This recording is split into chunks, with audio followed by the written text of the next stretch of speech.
Approximately کوئی $250 million کا اب تک بھارت کا نقصان ہو چکا ہے۔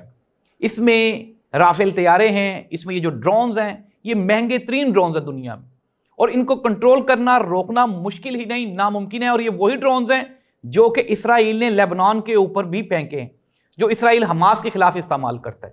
انڈاؤٹڈلی حماس نے بھی ایک ڈرون گرایا تھا، لیکن پاکستان کے اوپر فائر کیے گئے جتنے بھی ڈرونز تھے پاکستان نے سارے کے سارے گرا لیے۔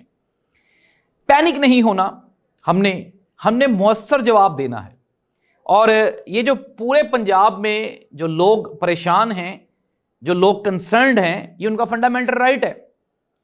ہمیں کرنا کیا ہے؟ احتیاط کرنی ہے۔ احتیاط سے مراد ہے گھروں میں رہیں، بیجا باہر نہ نکلیں، اور سب سے بڑھ کے جو احتیاط کرنی ہے وہ یہ ہے کہ ہم نے آپس میں نہیں لڑنا۔ کسی کا کسی بھی سیاسی جماعت سے کوئی تعلق ہے، لیکن خدا را رحم کریں پاکستان کے اوپر، یہ جنگ ہے، لڑائی نہیں ہے گلی محلے کی جس میں ہم ایک دوسرے کے اوپر بلیم گیم کریں گے، ایک دوسرے کو تنقید کا نشانہ بنائیں گے۔ مجھے لاکھ اعتراض ہو سکتے ہیں فوج کے ساتھ، ادارے کے ساتھ، لوگوں کے ساتھ، پولیٹیکلی اعتراض ہو سکتے ہیں، but it doesn't mean that کہ اس ٹائم پہ جہاں پاکستان کو ہماری ضرورت ہے، ہم سب 25 کروڑ پاکستانیوں کی ضرورت ہے، دشمن کو ایک میسج جانا چاہیے کہ پاکستانی متحد ہے، کوئی غدار نہیں ہے، کوئی منافق نہیں ہے، کوئی کافر نہیں ہے، سب پاکستانی ہیں۔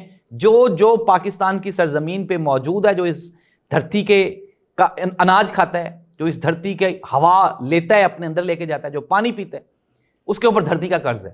ہماری فوج لڑ رہی ہے، ہم اپنی فوج کے ساتھ کھڑے ہیں۔